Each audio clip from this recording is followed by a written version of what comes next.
Salut Geek-Up, aujourd'hui j'ai rendez-vous avec Alexandra qui est Community Manager chez Comics Initiative et elle va nous présenter un comics apparemment qui est underground et qui sort des années 70. Du coup on va aller un peu dans le passé pour être dans le présent. Salut Alexandra. Salut. Ça va? Ouais. Alors ce projet?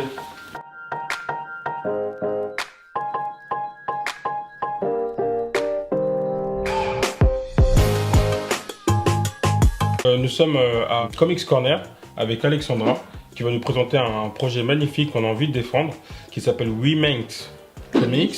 Exactement. Et c'est avec la maison d'édition Comics Initiative. Voilà. Et toi tu es dessus sur ce projet? Oui voilà, en fait je suis la community manager. Ça parle de quoi exactement? Women's Comics en fait c'est un comics engagé, écrit dans les années 70 par une pléiade de dessinatrices, en tout une centaine, qui dans ces années-là ont eu un peu assez de voir le même style de comics sortir.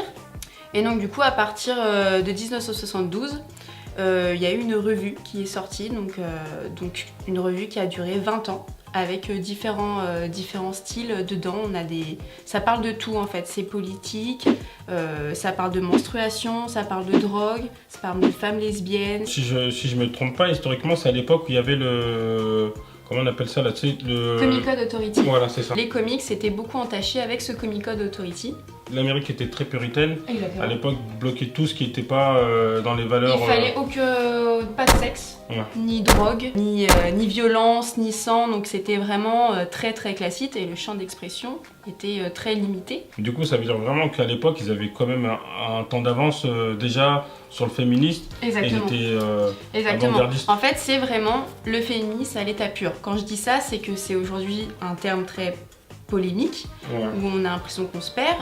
Moi, il y a un strip que j'aime beaucoup dans cette revue, c'est que il y a un homme qui est complètement saoul, et il va voir sa femme, et sa femme, elle le voit saoul, elle fait « Oh, je vais faire l'amour avec lui ». C'est pas. Là, c'est quelque chose de super détourné, parce que d'habitude, on voit l'inverse. C'est ça, Women's Comics, c'est pas du tout provoquant pour les hommes, c'est... Avec les hommes, c'est égaux. Il est sorti l'année dernière aux États-Unis. Oui, c'est ça. Il y a 2 ans maintenant. Il y a 2 ans, ouais, presque 2 ans, avec la maison d'édition Fantasgraphique. Et ce qui est super reconnaissant pour ce projet, c'est qu'ils ont reçu un prix Comics Eisner Award en 2017. Aujourd'hui, je pense que c'est important qu'on édite Women's Comics vous en battez France.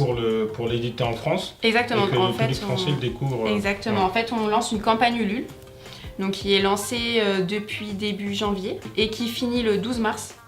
Et sans les sous de ces personnes-là, on ne pourra pas l'éditer, on n'aura pas les moyens d'éditer car c'est quand même un énorme comics de 780 pages. Ça c'est l'intégralité des 20 ans, c'est ça? Exactement. En un seul gros tome. En un seul tome, avec des exclusivités, on aura des témoignages, dont Trina Robbins, qui est connue surtout pour avoir dessiné le costume de Vampirella, qui a fait partie d'une des premières histoires de Wonder Woman, où elle a travaillé dessus.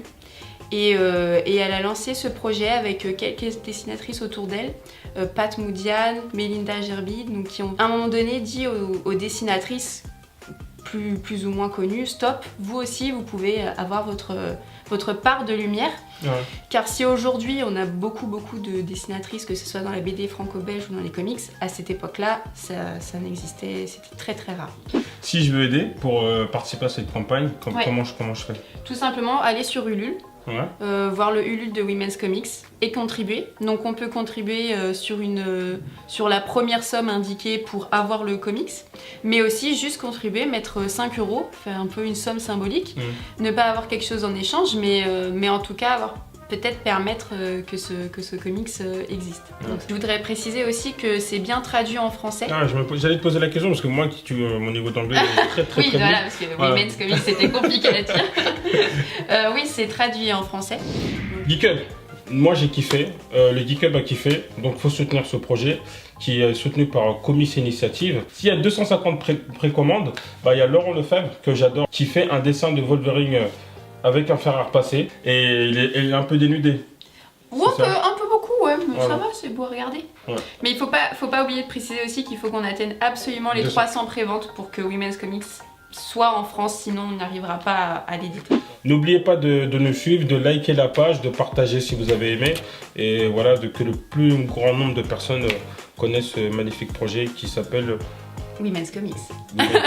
Voilà. Merci Geek Hub. Salut. Salut.